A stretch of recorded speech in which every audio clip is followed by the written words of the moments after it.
Hi, in this video we're going to be talking about the newly updated Rufus app. So Rufus is a tool you could use to create bootable USB flash drives to do things such as install operating systems. So many people like to use this for Windows 11 because it allows you to tweak some of the configuration before you install Windows. All right, so we're going to go over the new features here and then we'll try it out and see how it works. All right, so I have the portable version here, so I'm on 4.14. That's the latest as of the recording of this video, and this is when the new updates were applied. So if I double click it, you'll need to be an administrator to run it. Okay, I have my flash drive here selected. I'm going to choose my Windows ISO file here.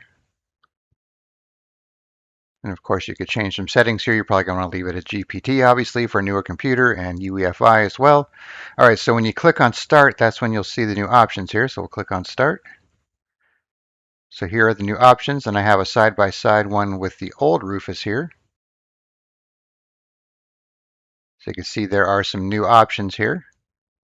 And one of the big ones here is to silently erase disk and install whatever version of Windows you'd like. So it'll do everything on its own.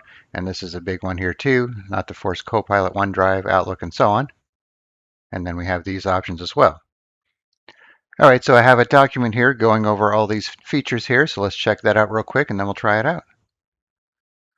All right, so some of these are new, which are marked new here. So we have the typical, remove the requirement for 4 gigs of RAM, which is probably not even important these days because everybody has more than 4 gigs of RAM.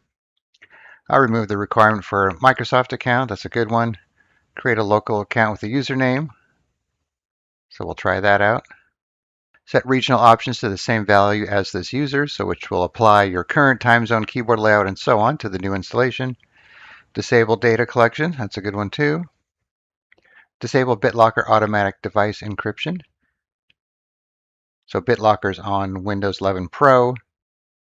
Windows 11 Home has their own kind of trimmed down version of it, but it's not quite the same. All right, here's the new ones here. QoL improvements, so quality of life toggle that prevents Microsoft from forcing apps like Copilot, OneDrive, and Outlook onto your system. It also disables fast startup, which can help with dual booting or system stability. And then the silently erase disk and install. So this is a fully automated mode. So this will automatically wipe your drive and install the selected version of Windows without asking for any input. So we're going to try this out. All right, use the Windows CA 2023 signed bootloaders. So this provides updated security support to ensure that bootable USB works with the latest 2024 to 2026 hardware that requires modern digital signatures. So this is pretty specific, so you probably don't need this.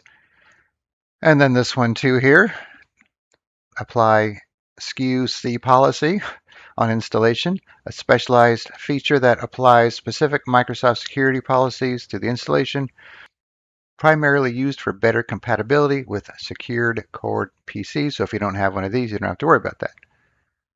All right, so we're going to do all this here. We're going to change this to something a little more specific here. Let's just say this guy's name is Robert. We'll do this one here. I'll do this one here, this one here. And you'll notice that this is grayed out until you check specific options above it. So you can't just check this one by itself without checking some others here. You'll figure that out once you start going through it. So we'll do Windows 11 Pro. Here are options here. And we're not going to worry about these two. Then you just click on OK. Then you get this warning here saying you're going to use the silent Windows installation option. So unconditionally erases the first detected disk. So if you have more than one, it's going to wipe the first one. So if you're going to use this and you have a secondary hard drive, disconnect it first because you never know if it's going to get it right. So we'll say yes to that. And then we'll click on OK, and then they'll go through the typical process with the green bar, and then it's ready to go. All right, so I already have a flash drive ready here, so I'm going to shut down the computer and boot to that flash drive, and we'll see how it works because I haven't tried this yet. So you're going to see this for the first time as well. All right, so I'll be back. All right, I don't know if you noticed that quick screen that flashed by before the Windows logo there. Couldn't read it, so I couldn't tell you what it said. And by the way, this hard drive on this computer already has a Windows installation on it, so we'll see how it treats that.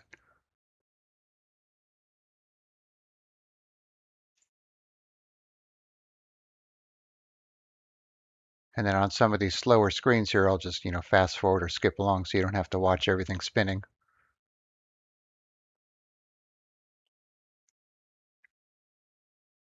All right, so you can see it kind of stopped here.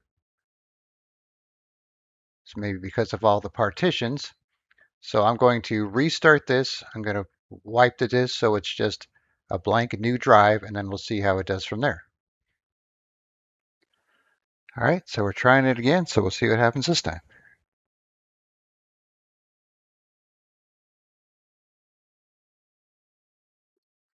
I did read that a lot of people were having problems with this, so it might just not really be ready for prime time use yet, so we'll see what happens here. You can see it does look like it's going through a lot of these steps on its own. All right, let's just see what happens if we click on next here.